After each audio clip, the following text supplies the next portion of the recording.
દાહોદની સરકારી વસાહતની જોખમી અને જર્જરિત સ્થિતિ। દાહોદ શહેરમાં વર્ગ 3ના સરકારી કર્મચારીઓ માટે બનાવવામાં આવેલી વસાહતની હાલત અત્યંત દયનીય અને જોખમી બની ગઈ છે। આ વસાહતની ઇમારતો એટલી જર્જરિત થઈ ગઈ છે કે ગમે ત્યારે મોટી દુર્ઘટના સર્જાય તો નવાય નહીં। સ્થાનિક તંત્રની ઉદાસીનતા અને સુવિધાઓના અભાવે અહીં રહેતા પરિવારોનું જીવન જોખમમાં મુકાયું છે। ગંભીરા બ્રિજ દુર્ઘટનાએ રાજ્યભરમાં ખળભળાટ મચાવ્યો હતો, જે બાદ રાજ્યના માર્ગ અને મકાન વિભાગે તમામ બ્રિજોનું સર્વે હાથ ધર્યું હતું।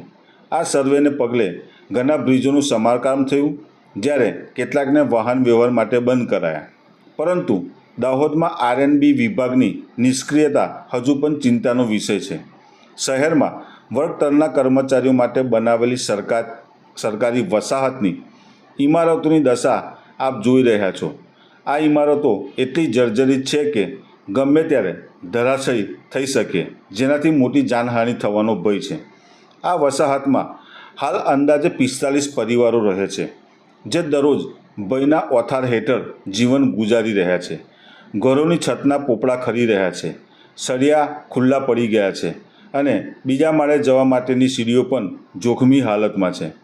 ઇમારતોની બહાર દિવાલો દાયકાઓ જૂની લાગે છે અને આસપાસનો વિસ્તાર જાણે કૃત્રિમ જંગલ ઉગી નીકળ્યું હોય તેવો દેખાય છે। કેટલાક બ્લોકોને જર્જરિત હોવાને કારણે ખાલી કરાવવામાં આવ્યા છે, પરંતુ આ બ્લોકો હજુ ઊભા રહીને આસપાસના લોકો માટે જોખમ ઊભું કરી રહ્યા છે। 1983માં બનેલી આ વસાહતના 13 બ્લોકમાંથી 6 બ્લોકોને તંત્રએ જર્જરિત જાહેર કરી ખાલી કરાવ્યા છે। બાકીના 7 બ્લોકોમાં રહેતા કેટલાક કર્મચારીઓએ પોતાના ખર્ચે મરામત કરીને રહેવાની વ્યવસ્થા ઊભી કરી છે। જો કે સ્વચ્છતાનો અભાવ, બંધ પડેલી સ્ટ્રીટ લાઇટો અને ખુલ્લી હાલતમાં પડેલા ઇલેક્ટ્રિક મીટરોની કારણે આગ લાગવાનું જોખમ પણ છે।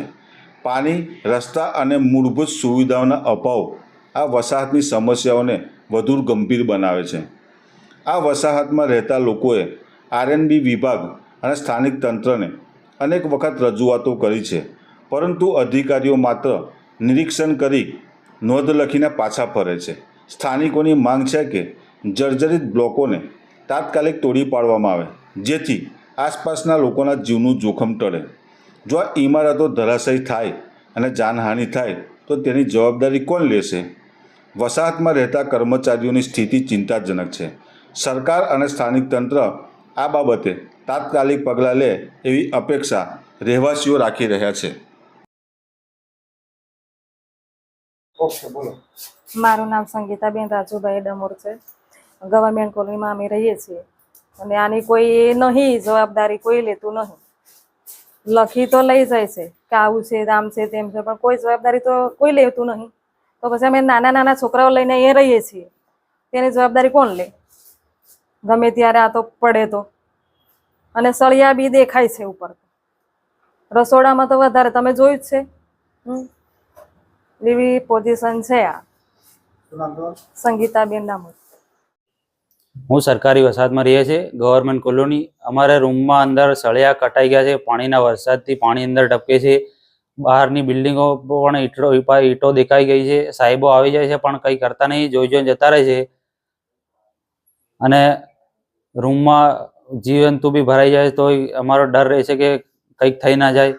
અંદરથી પાણી ટપકે છે, બહુ પોપડા ને એવું બધું ટપકે છે, તો એની કોઈ વ્યવસ્થા જલ્દી થાય એવી અમારી નમ્ર વિનંતી। અમે જોખમ વચ્ચે રહીએ છીએ। અમને કોઈ બી કેવા બી ટાઈમમાં બિલ્ડિંગ પડવાનો એવો એ થાય છે, તો આમાં જવાબદારી કોની છે? મારું નામ ભુરિયા જયેશ કુમાર।